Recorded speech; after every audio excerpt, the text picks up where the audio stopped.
नमस्कार साथियों। हाल ही में बिहार चुनाव सफल हुआ और वहां भाजपा सरकार या कहिए तो एनडीए की सरकार ने पूर्ण बहुमत लाकर अपनी सरकार बना ली और पुनः नीतीश कुमार मुख्यमंत्री पद का शपथ ले लिए। साथियों, इस देश में चुनाव इस कदर है जैसे कि हर साल सर्दियों के मौसम आते हैं और हर साल मौसम बदलते ही रहते हैं।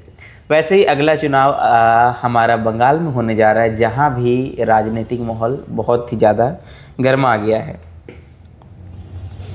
अब बात करना ये होगा कि आखिर बंगाल में जहां की बीजेपी बहुत लंबे समय से अपना पैर नहीं जमा पाए या कहिए तो खाता नहीं खोल पाए, आखिर क्या इस बार बंगाल में वो खाता खोल पाएंगे?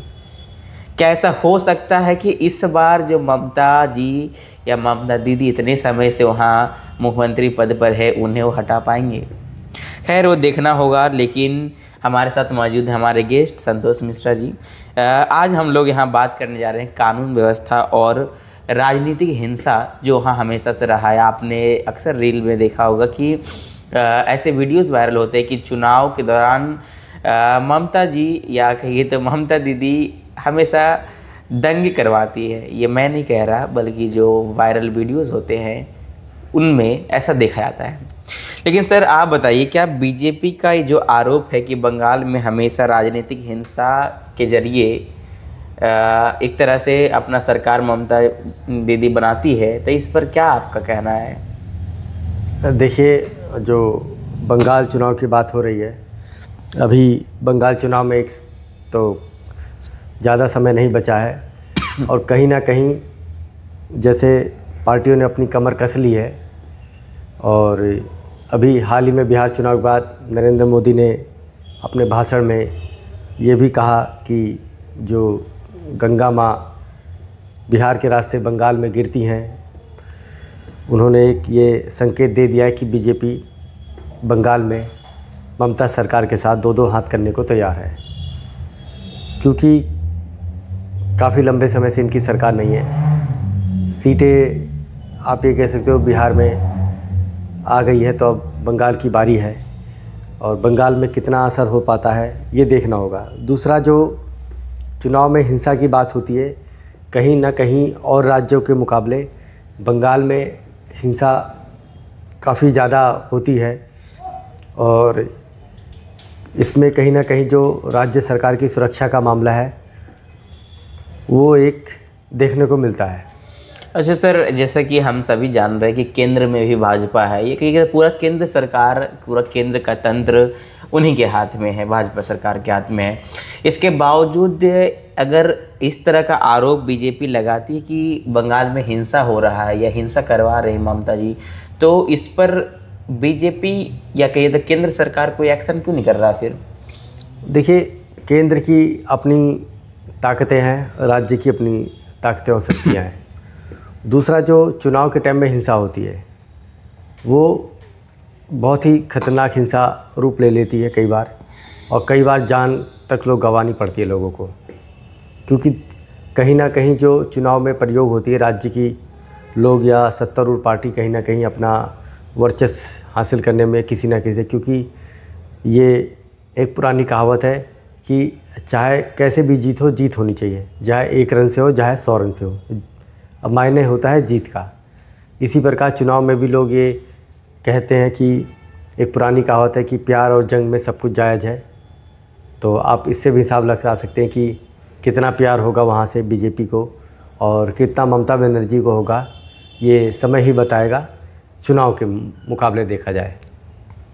क्या आप मानते हैं कि बंगाल में जो है ममता जो सरकार बना रही हैं वो हिंसा के बल पे बना रही है या फिर उनसे जनता का प्रेम है?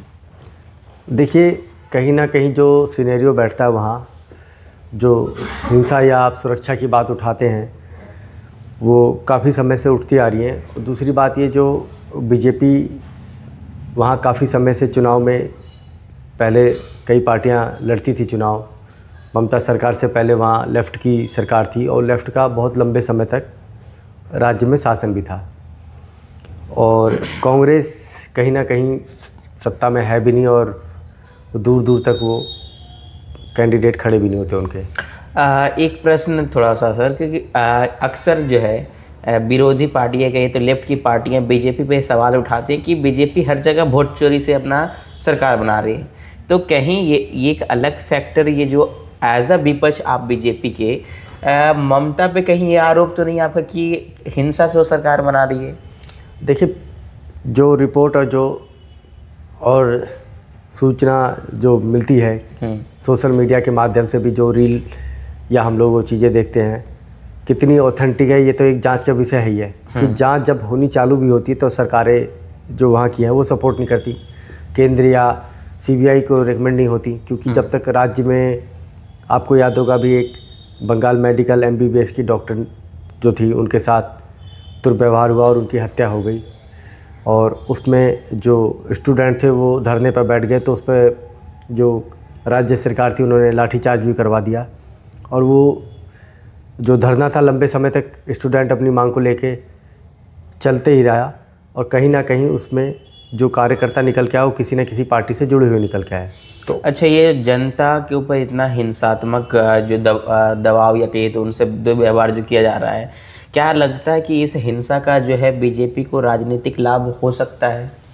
देखिए, कहीं ना कहीं जो जनता की बात नहीं सुनी जा रही है, तभी जो है जनता धरने प्रदर्शन पर बैठी, और सुरक्षा का जो माहौल है वहाँ पे इस समय, उसको लेकर भी सही रिपोर्ट नहीं है। तो कहीं ना कहीं इस चीज़ का जो बीजेपी काफ़ी समय से और इस टाइम विपक्ष में बैठी हुई है वहाँ पर, और करीब करीब 80 सीटें हैं बीजेपी की, और सरकार बनाने के लिए जो है उनको बहुत मेहनत करनी पड़ रही है, क्योंकि राज्य की पुलिस हो या कानून व्यवस्था, और दूसरा जो केंद्र सुविधाएं भेज रहा है वो भी नहीं पहुंच पा रही है। बिल्कुल। तो क्या आप सोचते हैं इस बार क्या बीजेपी वहाँ अपना पैर जमा पाई? ये देखना होगा कितना बीजेपी का फ़ायदा होता है, समय बताएगा तो। बिल्कुल साथियों, समय बताएगा, लेकिन आपके पास समय से ये वीडियो पहुंचते रहे, इस तरह के वीडियोस पहुंचते रहे, संतोष मिश्रा जी को आप सुनते रहे, इसके लिए सब्सक्राइब करना बहुत ज़रूरी है, और सब्सक्राइब करने के बाद वो घंटी बजा देना बहुत ज़रूरी है। साथियों, ये था बिहार मुद्दा के बाद बंगाल मुद्दे के ऊपर हमारा इंटरव्यू। अगर आपको बंगाल से जुड़े और भी इंटरव्यू देखना चाहते हैं या आपको पसंद आ रहे हो तो आप कमेंट कर सकते हैं। फिलहाल हम लोग फिर मिलेंगे किसी अगले विषय के साथ। धन्यवाद।